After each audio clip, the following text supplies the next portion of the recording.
چون امروز اکثر جوانای ما زنک بازی میکنن. برای چی؟ اکثر جوان ما پولدار است و به پول از فرق داره. اینا قنچه قمه پاش میره یا با برای بخاطری که در خانهش زنش حرمتش نمیکنن. خانه میدرا زنش لباسی کونی رویای ناشسته است، کاش و چشمی ناکشیده، عطر نازده، در نظرش عجب خیلی کوچه ببینه و عطر خوشبو میکنه بوش از چند کیلومتر میرسش، کاش و چشما سیاه اپا مپز دیگه لباسی زیبا خیال میکنه که در بین پاش میگن چی دیگه داره.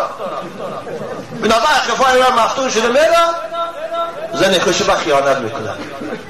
بابا خواهرای عزیز خوب این گپی من اکنون گاه دقلتر میبرد یکی خواهی که شوهراتان به شما خیانت میکنن، خواهی که شوهراتان زنی دویم سیم نگیرن، شما شوهراتان رو دوست دارید، همیشه خودتان مثل پیش شوهراتان آرایش دیه زینت دیه فسان کنید، اون وقت شوهراتان خیانت میکنه.